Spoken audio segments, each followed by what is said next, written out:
October 1942, El Alamein, Egypt. The British Empire was dying in the North African desert, and everyone knew it. This is the story of Field Marshal Bernard Law Montgomery, the British commander who became the one Allied general German officers privately admitted had broken the unbeatable Desert Fox. 4 months had passed since the fall of Tobruk, and the retreat toward Cairo had turned into a rout. British and Commonwealth forces were fleeing across Egypt, chased by German panzers that moved faster than anyone thought armour could move. They weren't holding ground. They weren't winning. Every day brought more retreat as Rommel's Afrika Corps advanced another 50 miles toward the Suez Canal. The strategic situation was desperate. German mechanized forces were killing British soldiers at a rate of 3 to 1. Churchill's generals were starting to whisper the word nobody wanted to say out loud: evacuation. The top commanders all agreed on one thing: victory in North Africa required aggressive tank commanders who could match Rommel's bold maneuver warfare. Every successful German general had mastered the art of rapid armoured thrusts and lightning offensive operations. Rommel had revolutionized desert combat in 1941 and 1942. Guderian had conquered France with breakthrough tactics in 1940. They had earned their authority through aggressive action, working up through the ranks by taking risks and winning spectacular victories. The British Army especially valued this tradition of bold leadership. Officers came from military families, attended Sandhurst, and learned warfare through a system that emphasized aggressive action and tactical flair. Combat experience in mobile operations was everything. That's what everyone believed. Then Winston Churchill appointed Lieutenant General Bernard Law Montgomery to command the 8th Army. He was 54 years old. He had never commanded an army in real combat before August 1942. He came from a middle-class family with no aristocratic connections. His father was a bishop who had struggled to provide for 9 children. Montgomery himself was arrogant, abrasive, and absolutely rigid in how he thought about military problems. He inspired fierce loyalty from some officers, but intense hatred from others. British staff officers found him insufferable. He didn't drink, didn't smoke, didn't socialise, and went to bed at 9:30 every night, like a schoolmaster. American generals barely knew his name in August 1942, and when they met him later, they thought he was a pompous bore. Even Churchill found him difficult, calling him insubordinate and impossible to manage. But Montgomery saw something the other generals missed. While everyone wanted to beat Rommel at manoeuvre warfare, match his speed and aggression, fight fire with fire, Montgomery identified the real problem. British forces were trying to fight a North African campaign using tactics that played directly into German strengths. Commanders kept launching armoured attacks across open desert, exactly what German anti-tank guns were designed to destroy. Tanks moved without proper infantry support, leaving them vulnerable to coordinated German combined arms defence. Operations began before logistics were secured, allowing Rommel to exploit British supply weaknesses and confusion. On June 21, 1942, during the disaster at Tobruk, Montgomery watched from Cairo as British armour was annihilated, trying to relieve the fortress in a hastily planned operation. The Germans held superior tactical positions with carefully coordinated defences of 88mm anti-tank guns, infantry strongpoints, and mobile panzer reserves. They could see British attacks coming from miles away across the flat desert terrain. British tanks charged forward with insufficient artillery support in broad daylight, and the Germans destroyed them with clinical efficiency. The 4th Armoured Brigade went into battle with 166 tanks. 123 were destroyed in a single afternoon. Only 43 limped back to British lines, burning hulls scattered across the sand like tombstones. That night, Montgomery made notes in his personal diary about what he was witnessing from Cairo. The waste of armour was staggering. The predictability of British tactics was suicidal, But worse than the losses was the fact that they achieved nothing. The Germans still held every position. All those tanks had been destroyed for no strategic gain whatsoever. Other generals would have blamed insufficient numbers, or asked for newer equipment, or waited for American M4 Shermans to arrive from the United States. Montgomery did none of these things. Instead, he drafted an operational philosophy that would change how modern armies fight attritional campaigns. His insight was brutally simple, but completely revolutionary. Stop fighting the enemy's kind of battle. The idea seemed obvious once he said it out loud, but nobody had actually implemented it systematically. Not at this scale, not with an entire army. Mobile armoured warfare was considered the modern way to fight. Rommel had proved that speed and manoeuvre won battles. Every military theorist since 1940 said the same thing. Armour dominates through movement and breakthrough. Montgomery didn't care what the theorists said. He had watched too many British tanks burn trying to match German mobility. He had seen Rommel's panzers circle around British flanks because British commanders tried to be aggressive instead of methodical. He had watched German supply lines stretch thin across hundreds of miles while British forces attacked prematurely and failed to capitalise. The German advantage wasn't better tanks or better soldiers. It was that Rommel chose when and where to fight, forcing the British to react on his terms, always fighting the kind of battle that favoured German tactical doctrine. What if the British refused to play Rommel's game? What if they chose terrain that eliminated German mobility advantages? What if they built overwhelming superiority in artillery, armour and infantry before attacking instead of rushing forward unprepared? What if they forced Rommel into a grinding attritional battle where British industrial capacity and numerical superiority would inevitably win? It would be the most methodical military campaign ever attempted in North Africa. It would require months of preparation. It would demand supply stockpiles that seemed impossible to build in the middle of the desert. It would need complete air superiority that had never been achieved in the theatre. And it would have to work the first time because Britain couldn't afford another catastrophic defeat. Montgomery began planning immediately. He didn't know yet if Churchill would give him enough time to prepare properly. He didn't know if the other British generals would support his cautious approach. But he knew one thing with absolute certainty. The aggressive way of fighting was losing the war in North Africa. Something had to change. And if the change made him unpopular with every other Allied general, that was a price worth paying. Within days, Montgomery established his plan for what would become the Second Battle of El Alamein, and it would be history's first major attritional victory over German mechanized forces. The operational concept was unlike anything attempted before in desert warfare. 195,000 British and Commonwealth troops would face 116,000 Axis soldiers in a narrow coastal corridor between the Mediterranean Sea and the impassable Qattara Depression, where manoeuvre warfare was impossible. The British would amass 1,029 tanks against Rommel's 547. Montgomery would concentrate 908 artillery pieces, more guns than had ever been assembled for a single operation in North African combat. The attack would begin with a barrage of 882 guns firing simultaneously at 9:40 at night on October 23, 1942.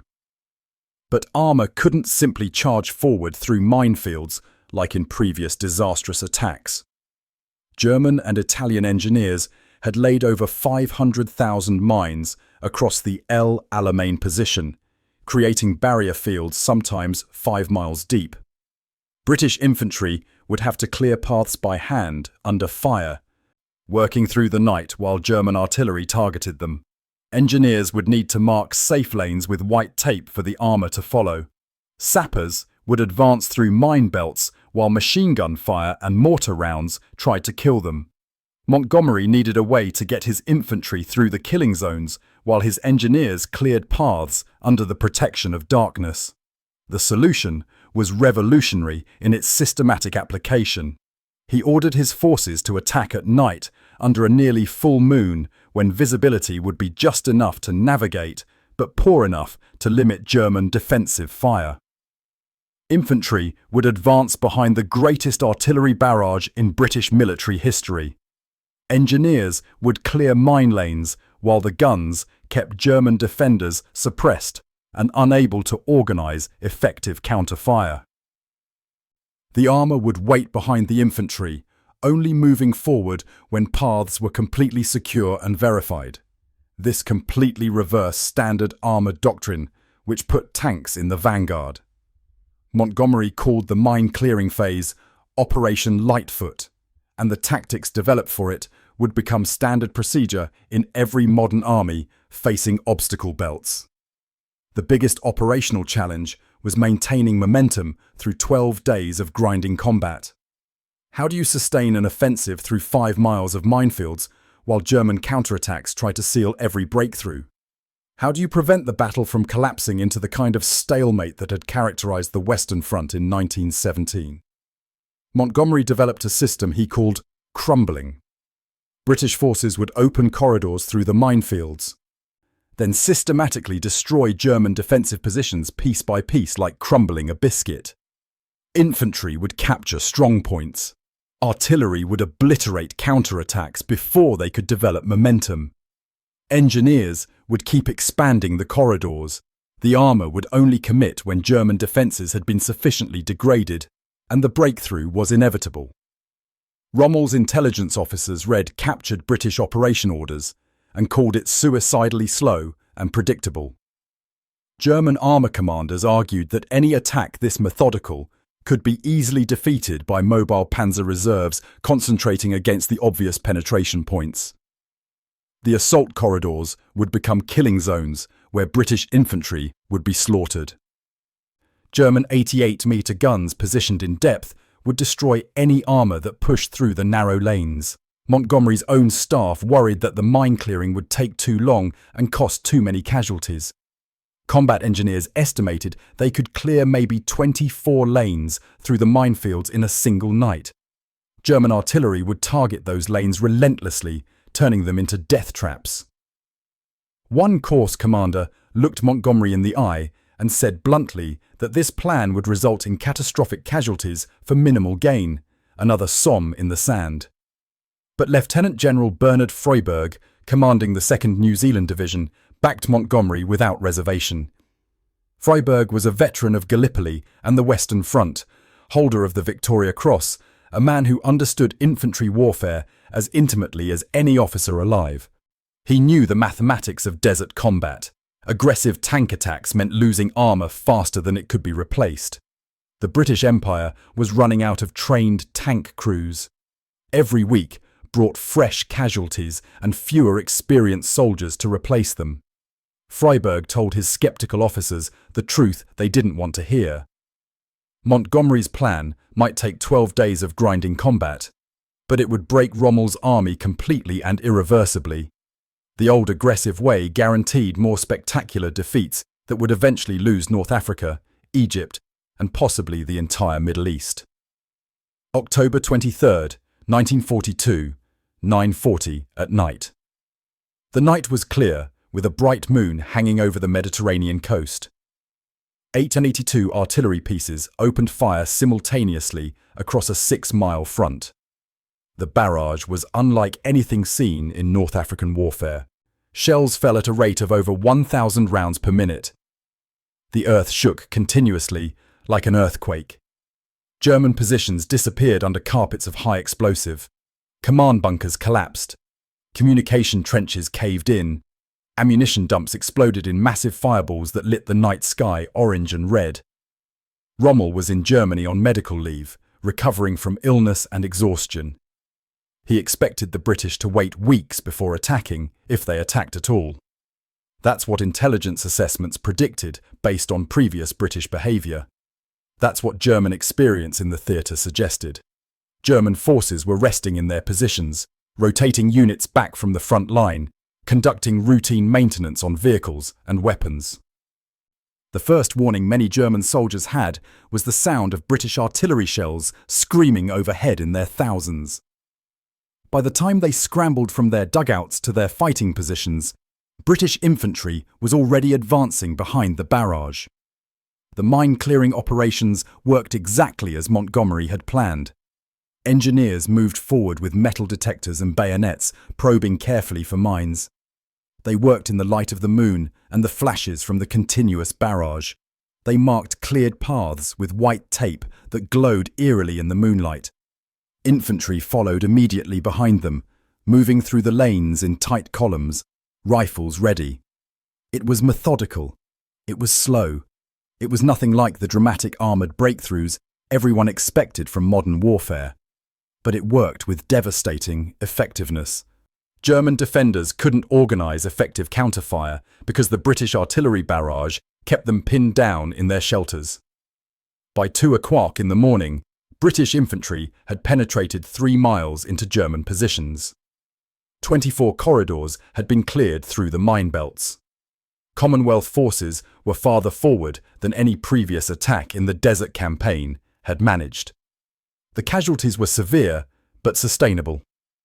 Montgomery had calculated beforehand that the 8th Army could afford to lose 13,000 men if it meant destroying Rommel's offensive capability permanently. In the first night alone, British forces suffered 2,000 casualties, while advancing further than any previous operation had achieved in months of fighting. German commanders couldn't mount immediate counterattacks because they didn't know which corridors represented the main British effort and which were diversions. Panzer reserves were scattered across the rear areas, exactly where Rommel had positioned them. Radio communications were disrupted by the artillery barrage.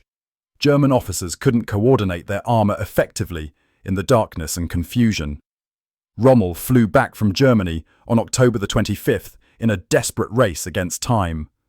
He immediately recognised the danger.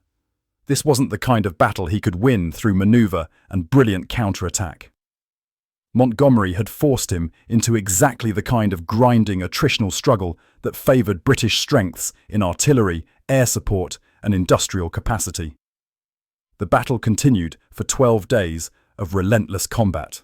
Montgomery kept grinding forward with mechanical precision. British infantry captured German strongpoints.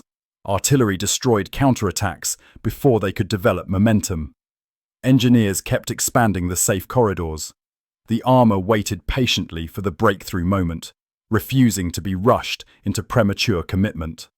Over 1,000 German and Italian prisoners were captured in the first week.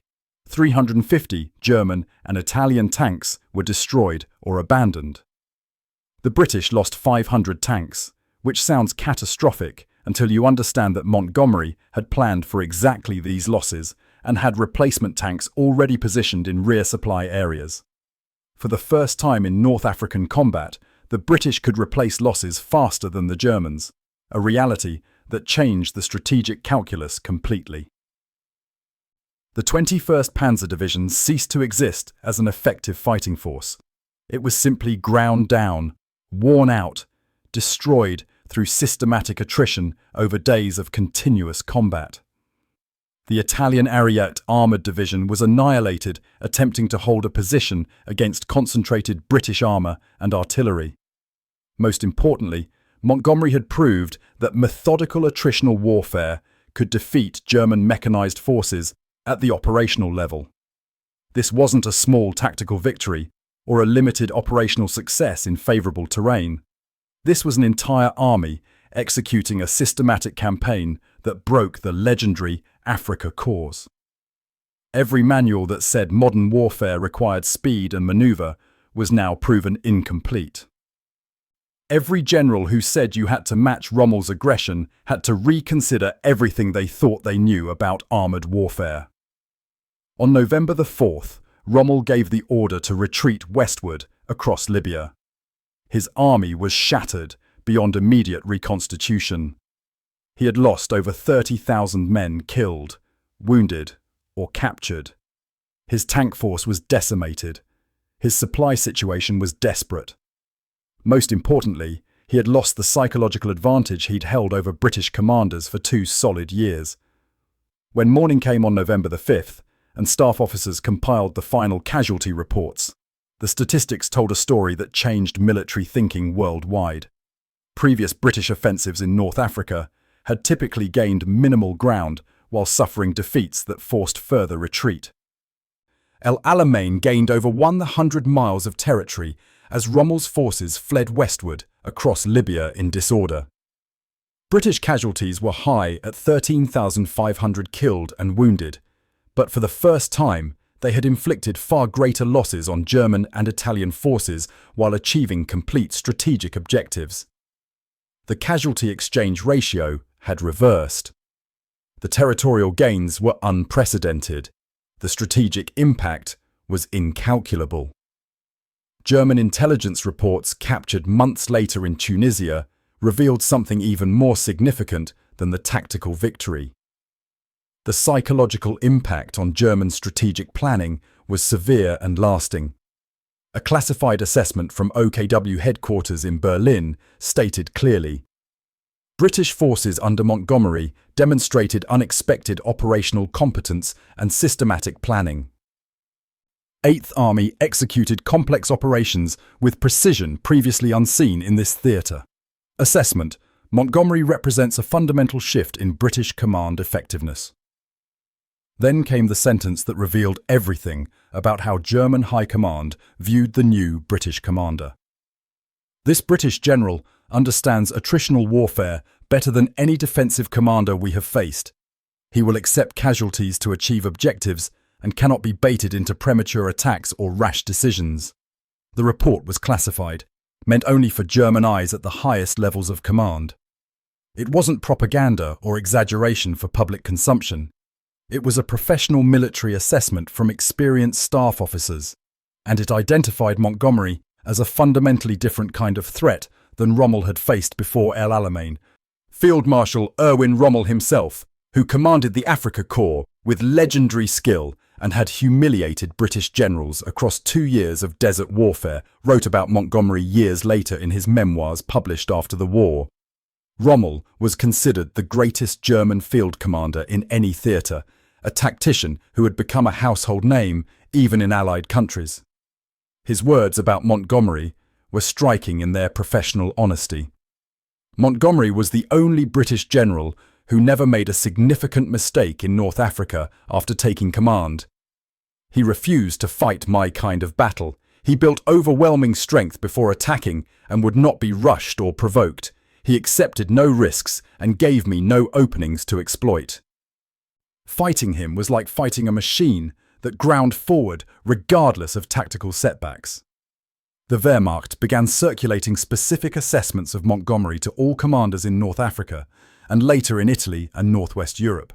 No other British general received this level of attention in German planning documents. Not Alexander, not Wilson, not Auchinleck, not any other Commonwealth commander. Only Montgomery warranted special standing instructions. German planning documents emphasized that Montgomery would not attack until absolutely ready with overwhelming force. Forward intelligence must detect his preparations early to allow time for defensive measures.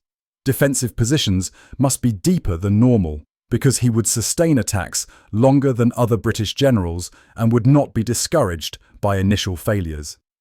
By December 1942, Montgomery had expanded his operational approach across the entire North African theatre. The pursuit across Libya was his demonstration of systematic warfare at theatre scale under the most difficult logistical conditions.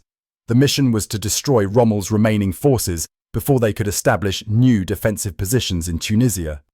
British forces had to cover over 1,400 miles of desert while maintaining supply lines and keeping continuous pressure on retreating German and Italian formations. British logistical planners looked at the distances involved and said it would take 6 months and require massive supply build-up at forward bases. Montgomery did it in 10 weeks through ruthless prioritization and systematic planning. He organized systematic supply convoys moving day and night. He positioned fuel dumps every 200 miles along the coastal road. He coordinated air support to interdict German retreat routes and supply columns. The operation involved thousands of vehicles advancing in coordinated bounds across terrain with minimal infrastructure and no civilian population to requisition from. The sensory reality of these operations was overwhelming for everyone involved. British soldiers remembered the constant roar of truck engines echoing across empty desert expanses, hundreds of vehicles moving in columns that stretched for miles, the acrid smell of diesel exhaust mixed with sand, and the sharp chemical smell of ammunition being continuously unloaded and distributed at forward dumps. Supply convoys ran day and night without pause. Fuel trucks moved forward constantly to keep the armour and transport moving. Ammunition stocks were replenished faster than they could be expended. The scale and precision of the logistics were staggering, representing an organisational achievement as significant as any tactical victory. German forces couldn't establish new defensive positions because British pressure never let up for a single day. Every time Rommel tried to dig in and organise a defence, Montgomery's forces were already flanking the position or had brought up enough artillery to make it untenable.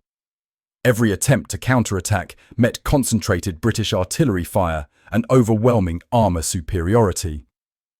While American forces in Tunisia grabbed headlines across the United States in early 1943 with their landings in Operation Torch, their operations against relatively weak Axis forces in the West, it was Montgomery's grinding pursuit that actually destroyed the veteran Afrika Korps. American newspapers ran huge stories about Eisenhower and the American landings in Northwest Africa. Ike's face was on magazine covers. The narrative was American forces liberating North Africa from Axis occupation. But military historians later understood the real story that newspapers missed. Alamein destroyed Rommel's offensive capability irreversibly. The pursuit across Libya eliminated his most veteran units and experienced commanders. The final Tunisian campaign in May 1943 simply captured what Montgomery had already defeated and broken as an effective fighting force. Without Montgomery's systematic destruction of the Afrika Korps at El Alamein and across Libya, American forces in Tunisia would have faced a fully effective German army with experienced commanders and intact veteran divisions, instead of scattered remnants desperately low on fuel and ammunition. Yet recognition and fame came slowly and controversially for Montgomery, compared to more flamboyant Allied commanders. American newspapers wanted heroes who gave dramatic quotes and looked good in newsreels. Patton wore ivory-handled pistols and said memorable things about blood, guts, and glory. That sold newspapers and boosted civilian morale. British press celebrated Montgomery extensively, but he lacked the common touch that made leaders genuinely popular. He was arrogant and self-righteous. He made enemies easily through thoughtless criticism. He criticized other commanders publicly and took credit generously. His personality made him deeply controversial, even when his battlefield results were undeniable. One British journalist explained it simply years later. Monty was brilliant but insufferable. He won battles but lost friends with equal efficiency. He was right about tactics but catastrophically wrong about diplomacy. He saved lives through careful planning but insulted everyone who suggested alternative approaches. German commanders never forgot him though, even decades after the war ended. In interviews conducted with former Wehrmacht officers in the 1950s and 1960s, they consistently rated Montgomery as the most professionally competent British ground commander in any theatre of the European war.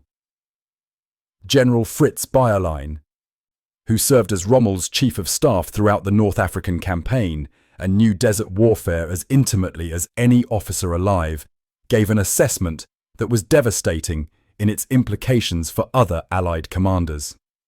Montgomery was the first British general who understood that defeating Germany required industrial warfare, not tactical brilliance or inspiring leadership. He built systems that ground down German advantages methodically. Most Allied generals wanted to be Rommel, to win through maneuver and aggression. Montgomery wanted to destroy Rommel, and he understood the fundamental difference between those two objectives. By war's end, the statistics told the story that popular narrative often obscured or ignored. British Eighth Army under Montgomery never lost a major battle after El Alamein.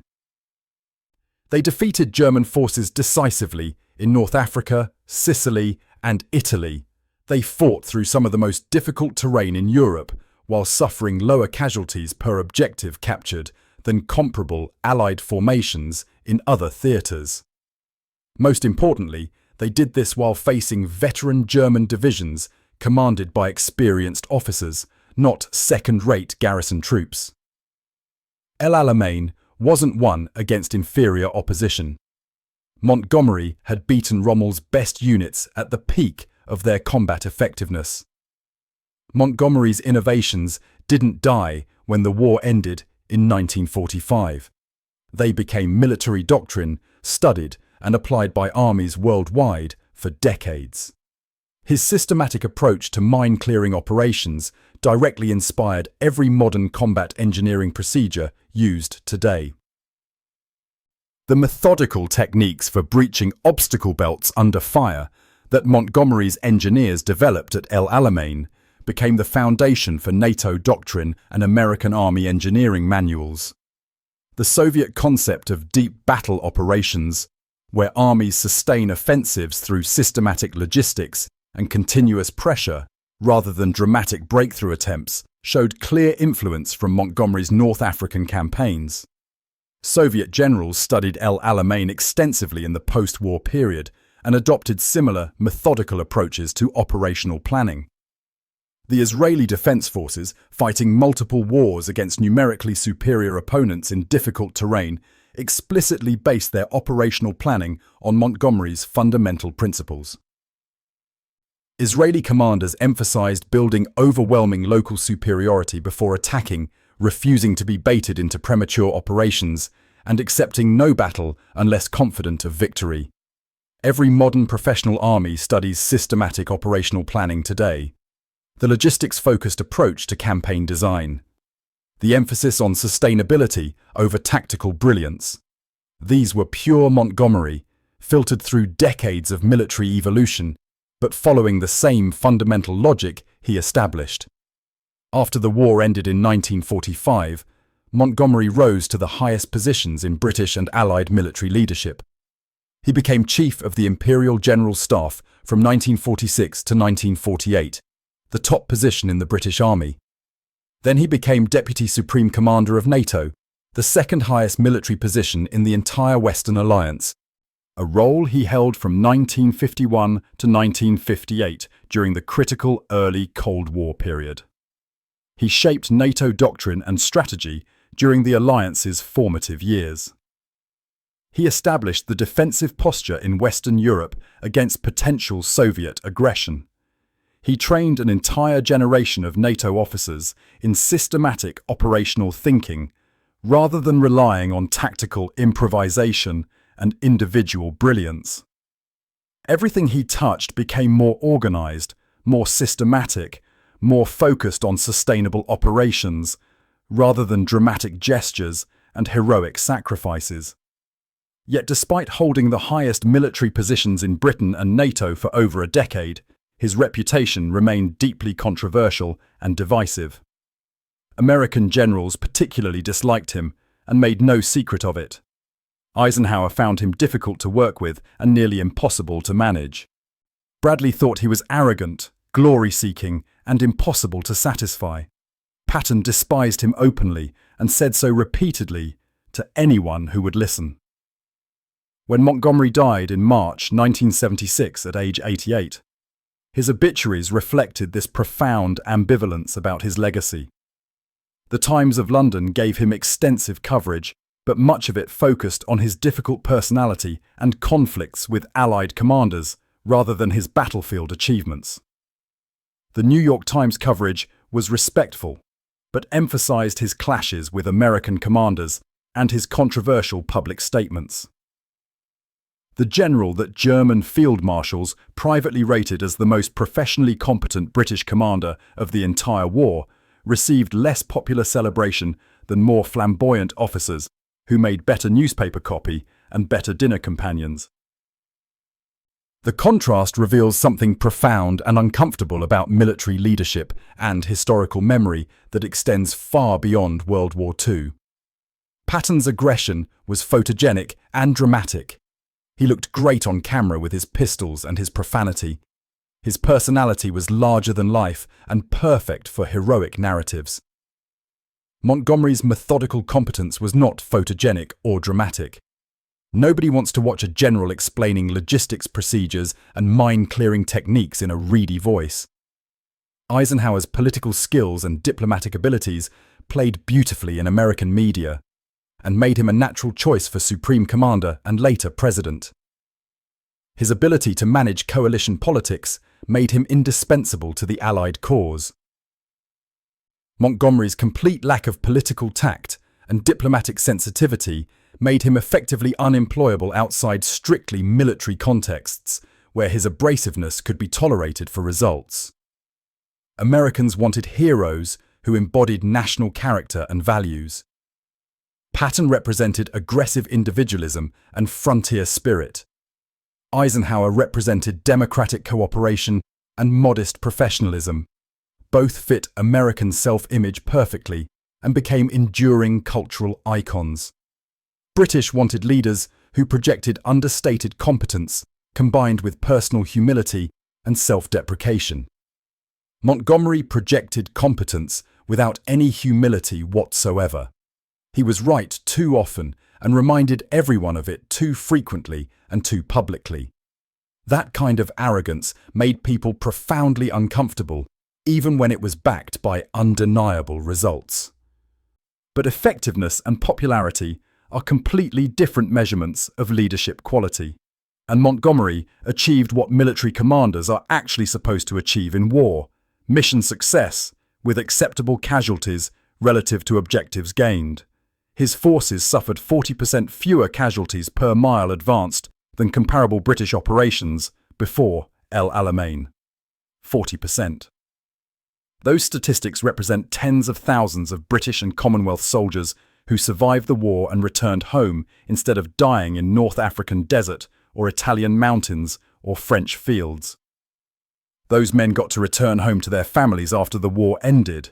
They got to rebuild Britain and the Commonwealth after 6 years of destruction.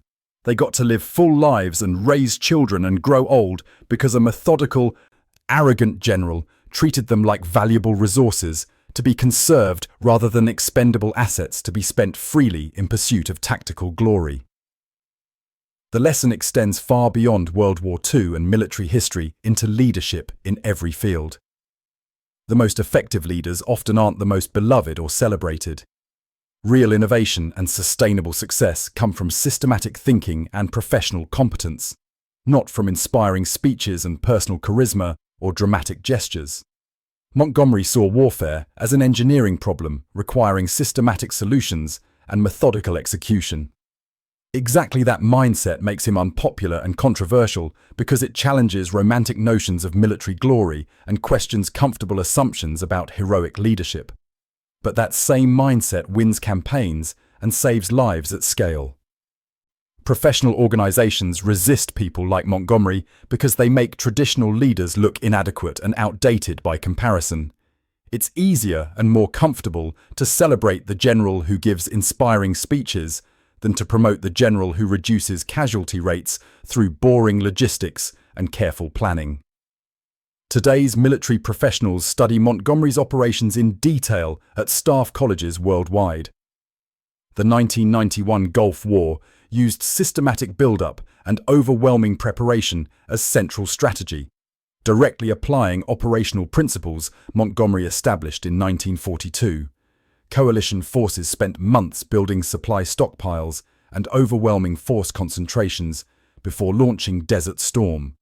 Modern combined arms doctrine, which integrates infantry, armor, artillery, air support, and engineering into coordinated operations, follows organizational patterns he established 80 years ago. Every time a modern army conducts a major offensive operation, they're using operational concepts that Montgomery developed while other generals were still thinking about cavalry charges and tactical elan. Perhaps the deepest irony of Montgomery's story is that he earned exactly what he personally valued most. Not universal love or popular acclaim or uncontroversial reputation among peers. He earned professional respect from those who mattered and tangible results that changed history. German field marshals who fought against him understood his achievement even if newspaper readers didn't care about logistics and attrition rates. Those German assessments, written for internal Wehrmacht, use with no reason to flatter or exaggerate, prove more significant than any parade or public monument. When your enemies fear you above all others, when they study your methods specifically and warn their commanders about you by name, when they rate you as the most dangerous opponent they faced in years of combat, that's the ultimate professional recognition that transcends politics and public relations. Respect is the tribute that professionals pay to demonstrated competence. Montgomery earned that tribute through systematic preparation, methodical execution, and ruthless focus on the only mission that actually mattered in total war, defeating enemy forces while bringing his own soldiers home alive,